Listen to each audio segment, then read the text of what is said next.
Okay, your dumb asshole reader, this is why it works. So again, I'm not about rules and being super picky about grammar rules and stuff like that. Instead, it's why does this kind of argument work? It's about persuasion and effectiveness. So when you're writing, you think, is this clear enough? Did I explain this well enough to get my point across? Oh, I'm gonna have to turn off the video so you can see my awesome memes. Pull over. No, it's a cardigan. Thanks for noticing. Okay, that's your dumb reader. Okay, so your dumb reader, that's from Dumb and Dumber, if you didn't know. Your dumb reader needs a roadmap. They need everything explained to them. So sometimes you guys write to me and you're like, well, you already know about feminist stuff. I don't need to explain that. But don't write to me. Write to the dumb reader. The dumb reader does need that explained. The dumb reader hasn't seen your video. The dumb reader kind of knows who Miley Cyrus is, but they're not sure. The dumb reader kind of knows what that TV show is, but they're not sure. So you need to not over-explain it, but, remind them what that show is. And they need a roadmap. They get lost. They have ADHD. They can't follow. You're reading and then you forgot what you're reading. So they need this, first, second, third. You need a roadmap. You need to unpack it. And then do you provide enough evidence to support your claims? So the dumb reader might just need, things explained to them, but you also got to picture you have an asshole reader. My therapist thinks I'm too judgmental, but that's because he's an idiot. My cat looks at me all the time like that. Your asshole reader is skeptical. They're like, I don't believe you. So don't let this reader mess with your mind, because when I was in grad school, I got a lot of pushback, and it can be crippling if you think everyone's going to hate your work. But for every claim you make, think there's somebody who wants to believe you, but they're kind of a dick. So they want you to prove it. Why does this matter? And why should I believe you? Okay, so we'll come back to your dumb reader and your asshole reader as we go. Right, so this is Team Jacob versus Team Edward. This one speaks for itself, right? Well, depending on what side you're on, it's obvious, but it's not.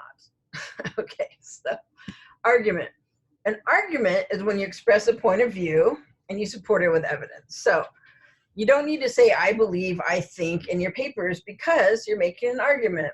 And you can just say, this is what's true, and then you're going to give your evidence of how, sort of why you think that. You're going to stake out some kind of position, and then you're going to prove with evidence why it's a good position for a thinking person to hold. And when I say thinking person, your dumb asshole reader is still somewhat confident, right? So it's like, why would this be the right way to look at this?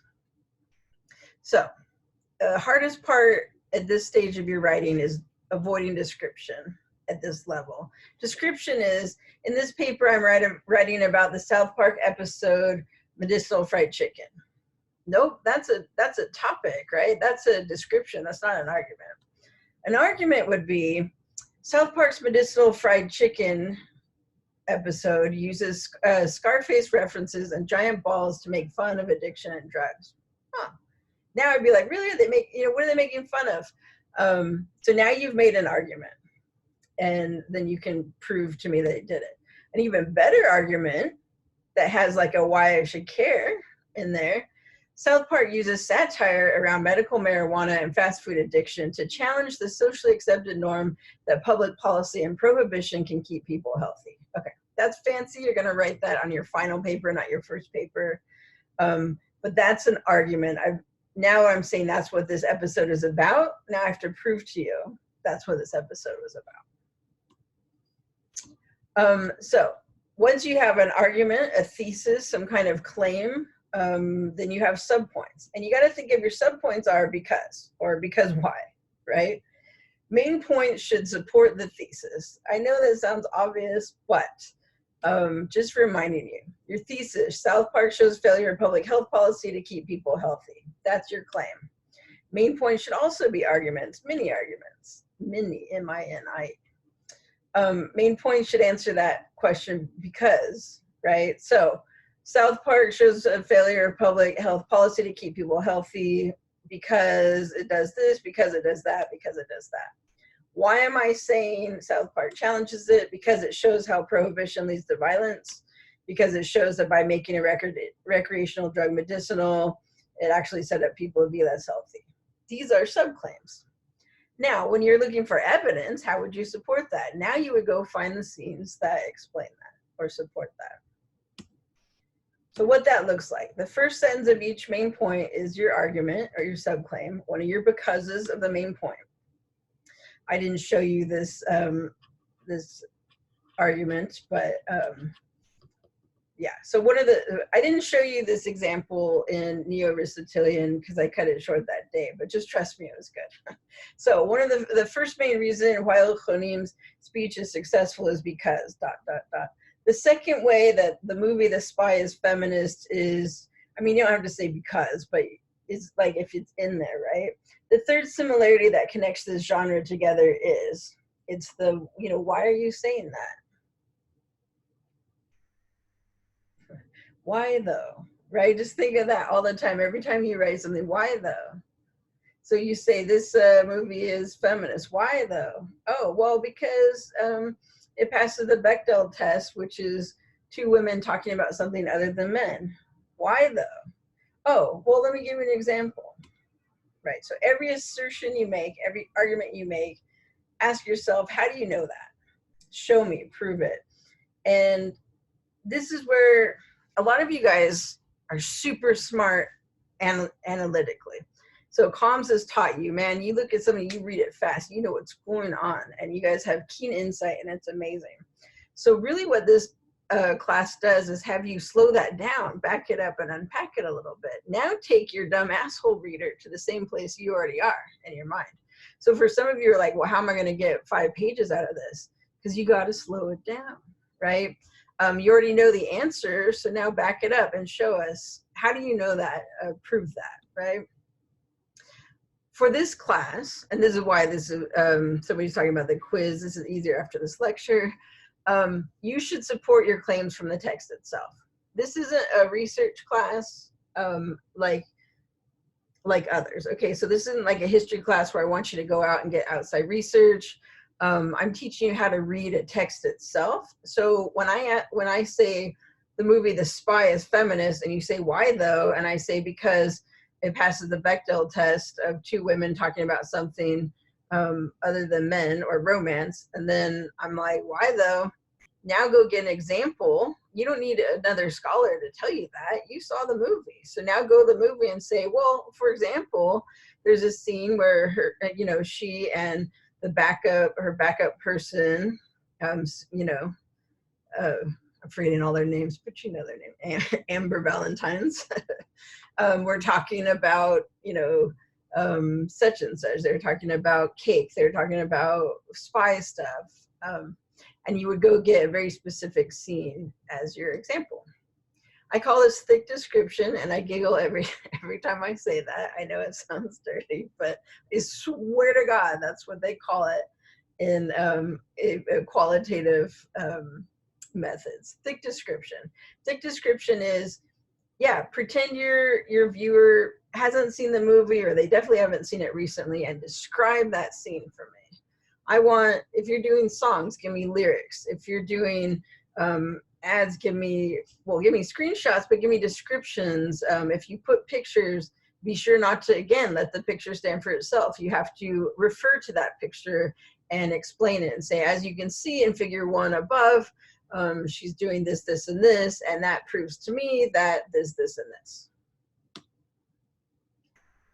Okay, number 3. We're still on number 3, evidence. So an assertion is your belief that's not backed up. Since the dawn of time, man has loved revenge films. I have a collection of Since the Dawn of Time starters to essays, and I highly encourage you not to ever start a paper with Since the Dawn of Time. Why? Because you can't prove that. If I say since the dawn of time, man has fought man in war, right? Well, now I have a really long list of things I have to prove. If you start not since the dawn of time, but a little bit more inward, that's easier to explain.